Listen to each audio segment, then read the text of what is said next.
and we've looked at the bigger data. And we saw that three things matter: complexity, purpose, and challenge. And what does that mean? Activities that have a purpose for you and have complexity, meaning multi-domains, and you're pushing yourself, are by far the best. What does that mean? I have no idea what that means. Does that mean we could be doing a puzzle as a family? Those are great, but learning a musical instrument. So when you're learning guitar, you're reading the notes. That's your language centers. Okay. You're processing it. It's your prefrontal lobe. You're visually processing it, your occipital lobe. You're actually being creative. It's your parietal lobe. You're emotionally involved. If they're listening to me, it's bad, negative emotion, but for me, it's good emotions. You're emotionally involved. It's your limbic system. And your dexterous, it's your motor cortex. It's the entire brain being active at the same time. And that's complexity. It's purpose, because I love the music. And what you do is, if for a couple of weeks you learned a Beatles song that has 4 chords, next week do 5 chords. That's pushing yourself forward.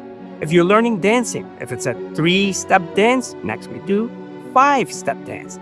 So real life activities are much more meaningful because they serve your purpose. Wow.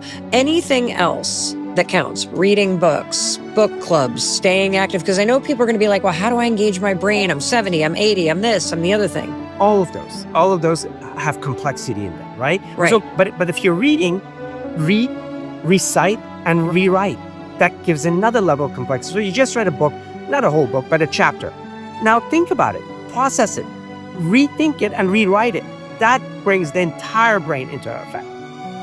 If your book club's amazing, because now you're social. Yes. So it's the social interaction, the conversation, the thinking, the processing. There's an incredible thing about dual task. So, for example, if you're on a treadmill, people that exercise on a treadmill and then they listen to a Mel Robbins podcast, which everybody should do, they actually did significantly better than just exercise alone. So you get a twofer if you're walking on a treadmill and you're listening to a podcast, because you're expanding your mind and it makes you think about new things, and you're moving your legs, which we now know your legs pump all this blood to your brain, and it's one of the most important things you can be doing. When you're exercising, not only is more blood going to the brain, BDNF, brain-derived neurotrophic factor that grows the brain, is also being pumped at a time that you're learning something. So it's more than 2-4. Or a threefer? Yeah, so it's critical that we do these kind of things. And basically, anything you're doing it a little more complex. If you're going to do it in social setting, even better. That's your brain growing activity.